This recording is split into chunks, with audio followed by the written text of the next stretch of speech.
नमस्कार बच्चों, श्री मंगल शिक्षण समिति मंगला विद्या मंदिर की हिंदी शिक्षकी श्रीमती अश्विनी। बच्चों, इस चित्र को देखकर आपको क्या लग रहा है? बिल्कुल सही, बहुत सारे नारियल दिखाई दे रहे हैं। यह पाठ नारियल से ही जुड़ा हुआ है। पाठ का नाम है नफे का चक्कर।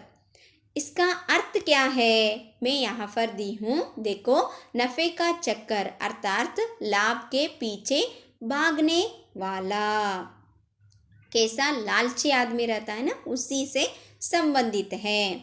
अभी पाठ शुरू करने से पहले मैं यहाँ पर शब्दार्थ दी हूँ, ध्यान दीजिए। अभी आप लोग अपना पुस्तक निकालिए। पुस्तक निकाल दिया ना बच्चों? तो पेज नंबर 71 निकालिए। निकाल दिया? अभी पाठ शुरू करेंगे ना। पाठ शुरू करने से पहले पाठ का आशय क्या है? देखो, पाठ का आशय आदमी अपनी मेहनत से जो प्राप्त करता है वही उसके हाथ लगता है। सच है। बिना परिश्रम किए किसी भी वस्तु को पाने की इच्छा करना लालच कहलाती है। लालच मतलब उसके पास है, मेरे पास क्यों नहीं है, छीन कर लेना, यह लालच कहलाता है। इस कहानी में नफे के चक्कर में पड़े एक व्यक्ति की दशा का वर्णन अत्यंत मनोविनोद रूप से वर्णित किया गया है। बहुत ही रोमांचकारी पाठ है। बहुत हंसी आती है इस पाठ पढ़कर, लेकिन हम लोग भी कभी कभार न अनजाने में ही वैसा काम कर देते हैं। अभी पाठ शुरू करेंगे ना। देखो, एक दिन बाबूबाई को नारियल खाने का मन हुआ। बाबूबाई आपको दिखाई दे रहा है ना, मोटा हट्टा कट्टा आदमी। नारियल खाने का मन हुआ। उसके बारे में सोचते ही बाबूबाई ने अपने होठों को चटकारा। चटकारा मतलब हम लोग भी चटकारते ना करके, वैसे उन्होंने भी चटकारा। वाह, क्या मीठा मीठा सा स्वाद होगा। उन्होंने भी सोचकर मन ही मन में चटकार दिया। लेकिन एक छोटी सी समस्या थी। क्या समस्या थी? देखो, घर में तो एक भी नारियल नहीं था। घर में एक भी नारियल नहीं था। ओहो, अब मुझे बाजार जाना पड़ेगा और पैसे भी खर्च करने पड़ेंगे। जूते पहनकर छड़ी उठाकर बाबूबाई निकल पड़े। हाथ में छड़ी और टोपी पहनकर उन्होंने चल दिए बाजार। बाजार में लोग अपने अपने कामों में लगे थे। अपने अपने काम में लगे थे। देखते पूछते वे नारियल वाले के पास पहुंच गए। नारियल कहाँ था, उनके पास चले गए। कौन चले गए? बाबूबाई। ए नारियल वाले, नारियल कितने में दोगे? बाबूबाई ने पूछा। नारियल वाले ने कहा, बस 2 रुपए में काका। कितने रुपए? 2 रुपए। अभी 2 रुपए में हमें छूने के लिए भी नहीं देगा वो लोग, क्योंकि अभी 50 पैसे बन गए हैं।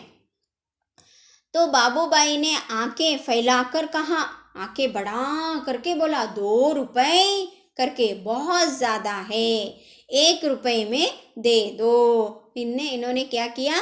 दाम को थोड़ा गिरा दिया। नारियल वाले ने कहा, ना जी ना, 2 रुपए सही दाम, ले लो या छोड़ दो।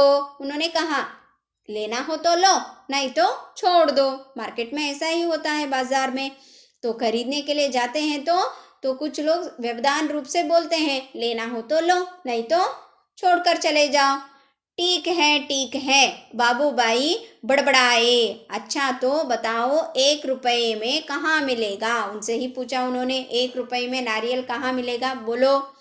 नारियल वाले ने कहा, यहाँ से थोड़ी दूर जो मंडी है वहाँ शायद मिल जाए। मंडी मतलब नारियल बहुत सारे वहीं पर आकर बिठाए रहते हैं, वहीं पर तुम्हें मिल जाएगा, लेकर चले जाओ।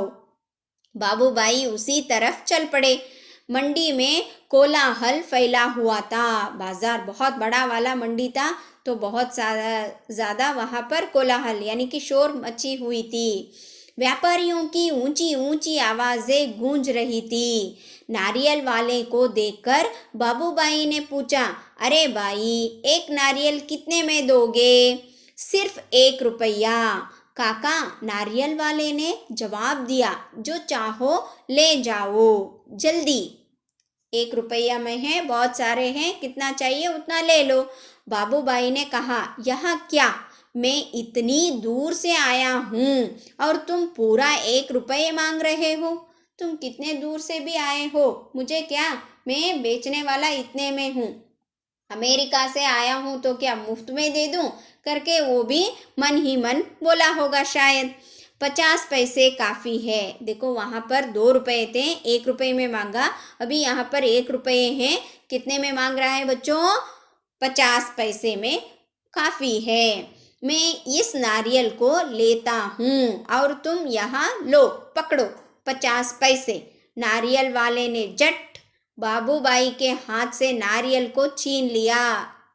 उन्होंने झट से छीन लिया और बोला, माफ करो काका, 1 रुपये या फिर कुछ नहीं। लेकिन बाबूबाई का निराश चेहरा देखकर बोला, बंदरगाह पर चले जाओ, हो सकता है वहाँ तुम्हें 50 पैसे में मिल जाए। उन्होंने एक नारियल खरीदने में पहले बाजार गया, बाद में मंडी आया। अभी देखो वो तो पूरी तरीके से थक गया था बाबूबाई। 50 पैसे, इसीलिए लालची मत करनी चाहिए, 50 पैसे में मिल जाएगा। अब तुम बंदरगाह चले जाओ, वहाँ पर तुम्हें थोड़ा कम पैसे में मिल जाएगा।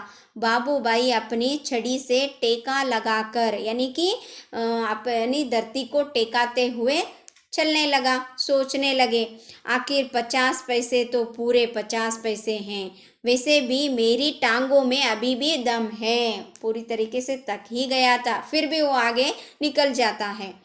पैरों को घसीटते हुए बाबूबाई चलने लगे। सागर के किनारे एक नाव वाले बैठा था, उसके सामने 2-4 नारियल पड़े थे। अरे भाई, एक नारियल कितने में दोगे, उनसे पूछा। बाबूबाई ने पूछा और कहा, ये तो काफ़ी अच्छे दिखते हैं। काका, यह कोई पूछने वाली बात है, केवल 50 पैसे, नाव वाले ने कहा।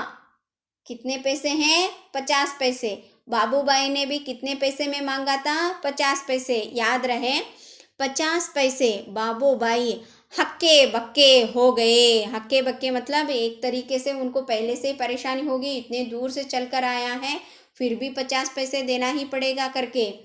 इतने दूर से पैदल आया हूँ, इतना थक गया हूँ, बहुत थक गया हूँ।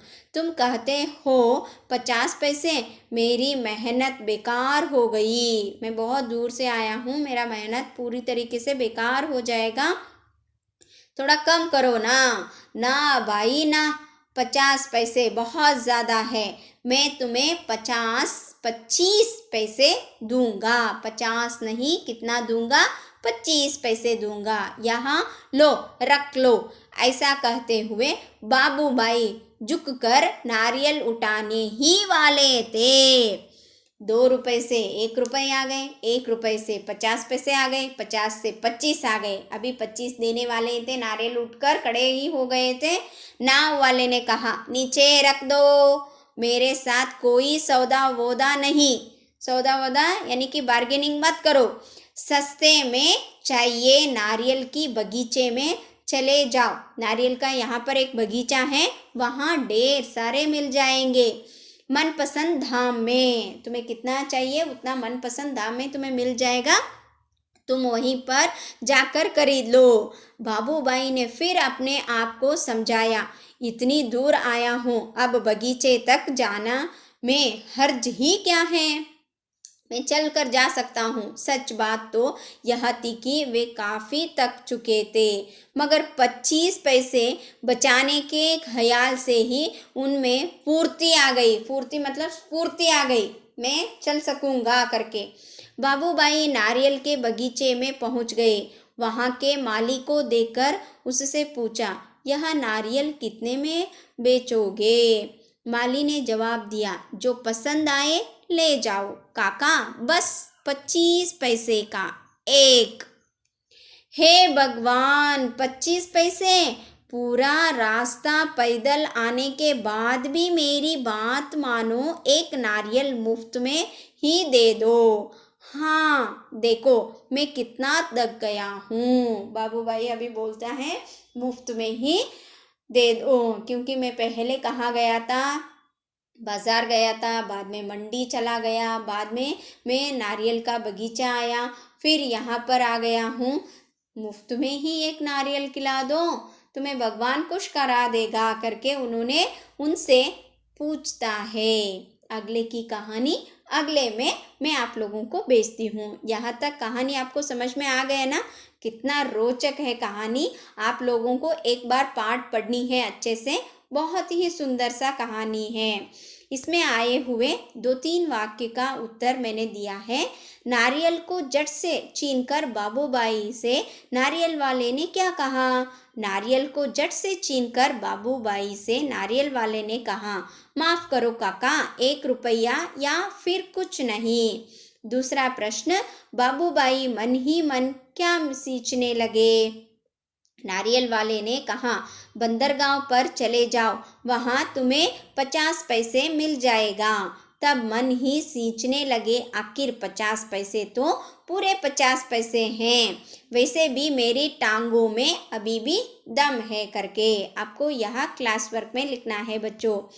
इस पाठ में आए हुए अन्य लिंग शब्द लिखिए दी हूँ। बाई बहन, काका काकी, माली मालिन, घोड़ा घोड़ी, ऊंट ऊंटनी, आदमी औरत, बाप माँ। जो अन्य लिंग दी हूँ उसको आपको बहुवचन में रूपांतरित करके लिख कर मुझे भेजना है बच्चों। कौन सा आता है, कौन सा शब्द आता है उसी को रूपांतरित कीजिए। पाठ में आए हुए द्वित शब्द को ढूंढकर लिखिए। द्वित मतलब 2 शब्द जो जोड़कर लिखते हैं ना, उसी प्रकार से आए हुए कुछ द्वित शब्द मैंने दिया है। मीठा मीठा, जल्दी जल्दी, देखते पूछते, चढ़ते चढ़ते, अपने अपने, जोर जोर। इस तरीके से पाठ में आए हुए और यहाँ पर द्वित शब्द हैं उसको भी आपको लिखना है। समझ में आया गया ना? अन्य लिंग को बहुवचन में रूपांतरित करना है और द्वित शब्द को इसको छोड़कर दूसरा लिखना है। इसी तरह आपको व्याकरण विभाग दी हूँ गुण संधि। पहले 2 संधि आपको मैंने बताया है। क्या है गुण संधि का नेम? जब अ आ के सामने ई उ और रू आते हैं तब क्रमशः ए ओ अर आ जाते हैं। यहाँ गुण संधि है। गुण संधि का नियम आपको क्या करना है? बाहट करना है। वीर प्लस इंद्र, वीरेंद्र। पूर्व पद का अंतिम अक्षर जो र आया है, र किसमें लुप्त हुआ है? अ स्वर में लुप्त है। उत्तर पद का पहला अक्षर ई आया ही है, वहाँ पर ई लिखा है, ऊपर अनुस्वार है, इसके मतलब आप लोग दुविधा में मत पड़िए, ई का ई ही लिखना है। वीरेंद्र, रे क्या आ गया? ए वहाँ पर आ गया। समझ में आ गया गुण संधि? इसी प्रकार मैं वहाँ पर उदाहरण दी हूँ। हितोपदेश, राजश्री, हृदयोर्मी। इसी प्रकार आपको भी उदाहरण लिखकर मुझे भेजना है। समझ में आ गया ना बच्चों? इसी तरह मैं यहाँ पर आपको गृह कार्य दी हूँ। एक वाक्य में उत्तर लिखिए, कन्नड़ में अनुवाद कीजिए। पाठ पूरा होने के बाद आपको कार्य विधि सौंपती हूँ। आपको गुण संधि लिखना है, अन्य लिंग को बहुवचन में रूपांतरित करके लिखना है और क्या करना है? संधि का यानी कि गुण संधि का उदाहरण लिखकर व्हाट्सएप में भेजना है। आशा करती हूँ बच्चों आज का पाठ बहुत ही रोचक था। कौन सा था पाठ? नफे के चक्कर में। यह पाठ आपको समझ में आ गया है करके मैं समझती हूँ। धन्यवाद।